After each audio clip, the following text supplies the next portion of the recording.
So Alan and I are headed back to go pick up the kids and go back to Columbus. And we've been driving for, what have we been on the road, like 45 minutes so far? Yeah, probably. And there's so little traffic. I didn't realize that we were getting used to Columbus and the fact that there's no traffic. There's none.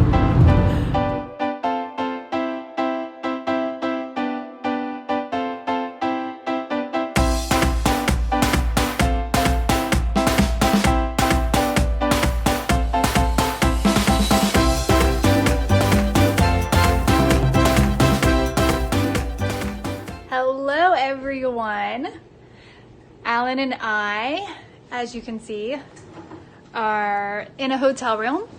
We actually got a kid-free night tonight. I had to come back to Charleston, West Virginia for an event, and the grandparents are gracious enough to help us out so Alan could actually come with me.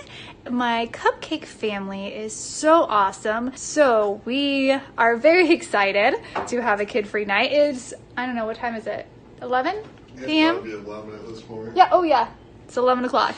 We just got our food, finally get to eat. And we're going to sit back and eat some food and watch some TV and enjoy ourselves. So I have cheesy fries, some mac and cheese balls, and some, what do you call these? Onion things?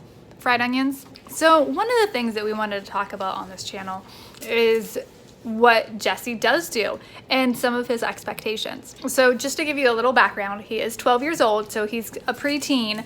However, most of this stuff he has been doing more than a couple years. I mean, he's been doing most of this stuff for at least 2 to 3 years, if not longer. One of the things that Jesse does do is his own laundry, which is a pretty big deal because he does take care of that himself. His dirty clothes go in his hamper. He washes them, he dries them, he folds them questionably and puts them away. Folding is the hard part. He has no issues washing and drying them, but getting him to fold his clothes and put them away is quite challenging, and Alan is making a face here. Getting him to do his laundry, though. He needs reminders to do his laundry, so he doesn't just voluntarily like, oh, I'm running low on pants, I should do my laundry, or hey, my hamper's full, it's time to do laundry. We have to say, hey Jesse, why are you wearing those pants? Those don't even look good together. It's because it's the only ones I have left. Well, then you need to do laundry tonight when we come home. Yeah. So another thing that Jesse does do is feed and water the dog. He does that on a regular basis. If he's at school or something, or out or doing homework, like, we'll grab it. But most of the time, if he is doing anything not important, we'll definitely ask him to grab the dog food. Occasionally he does see that like the dog needs food or water and will get it himself. Yeah, he helps take the dog out. He's very good with that. Yes.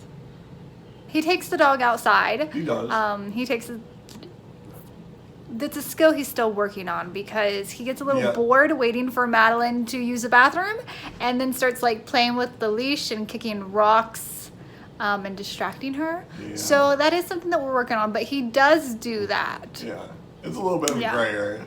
Needs some work. Yeah. But he does it. But he does it. That's the important thing. Yeah. He is responsible for picking up his own room. Yep. Occasionally he does help with dishes. He does. Sometimes we will ask him to help dry dishes or put dishes away. Yeah. A lot of times it's mostly put dishes away. Most of the time he gets in the right spot. He gets, I'd say, 85 to 90% of the time in the right spot. And then we do have him, well, at the old house I would have him load the dishwasher, but this house our dishwasher is really small. It's so tiny. You can't fit in. It's worse than a puzzle. Like, it's a mind maze to try to get that thing to get more than like 3 plates in it. Sometimes he does cook. He does. Yeah. We do a fend for yourself night sometimes, where everybody has to make their own food. Minus Olivia. She helps. Well, she's very insistent on helping make her own sandwiches. Yeah, she wants to help no matter what. Yeah. But yeah, he does. He makes peanut butter sandwiches. He is mastered ramen noodles. He does. Yeah. It's the only thing that we have him use a stove for, right? Yeah. Now, I'm more comfortable with him using the stove now because this is an electric stove when our old stove was gas. So there's no open flame. So I'm just a really hot surface still. Yeah. But I mean, but he knows not to touch hot things now. yeah, no chance of burning down the house. I mean, Yeah. it's like, Yeah. The dog, on the other hand. yeah. At our old house, the dog turned on the stove one time. She jumped up and hit the... She did it a couple times. She did. She jumped up and she just hit the knob just right, and it flickered on. And sure enough, to ignite the thing, and she got it going. Very talented dog. So the other thing that he does do is he helps clean up my car. He helps take the trash out of my car. So with us traveling so much, we have a lot of food being consumed in my car, and there's a lot of crumbs and a lot of trash. The back seat's gross. The back seats gets really disgusting with all the food. I mean, Olivia, she eats in my car normally 5 days a week. Because whenever we go to pick up Jessie from school, it's snack time, so she just snacks in the car.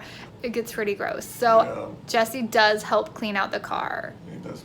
He still needs to learn to be able to get stuff that rolls up underneath the seats, but he does a fairly good job of getting like all the trash and everything out of it.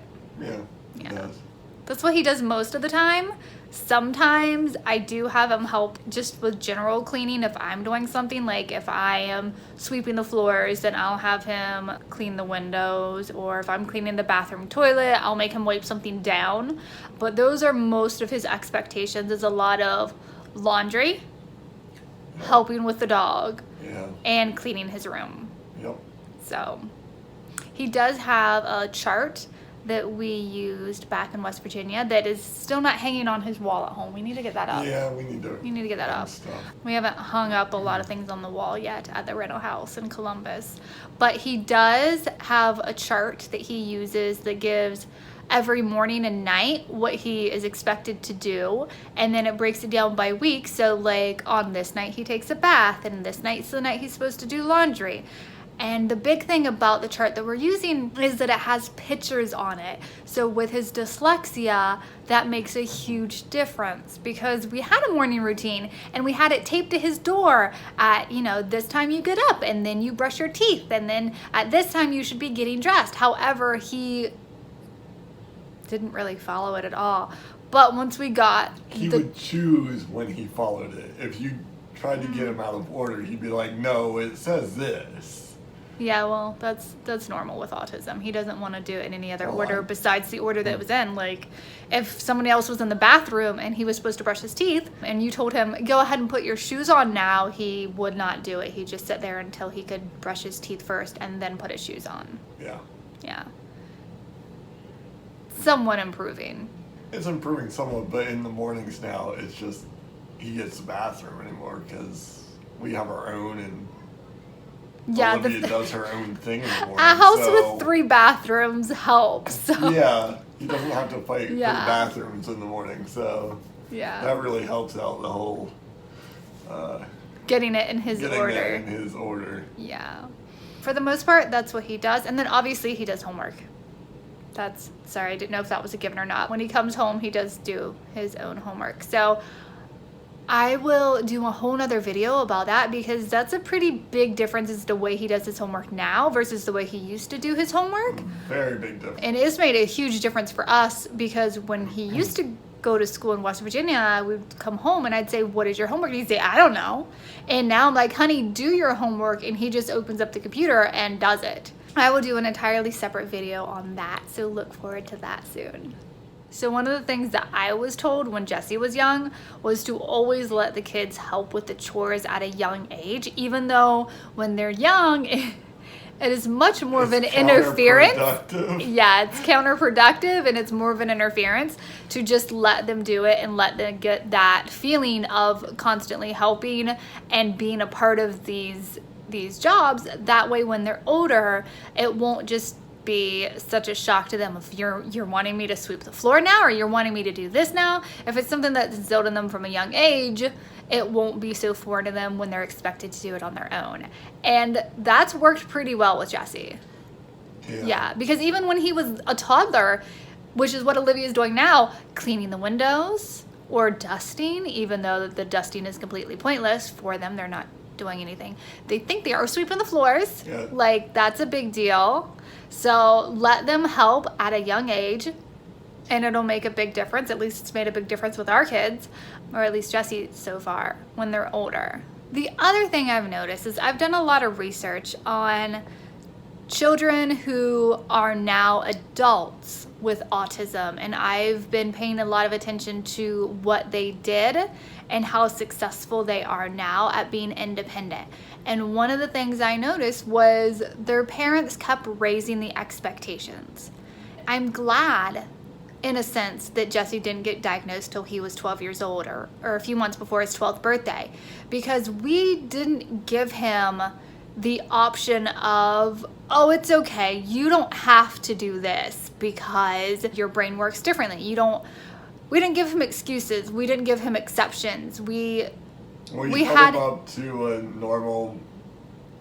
We held him up to an expectation that we thought was appropriate for his age. Yeah.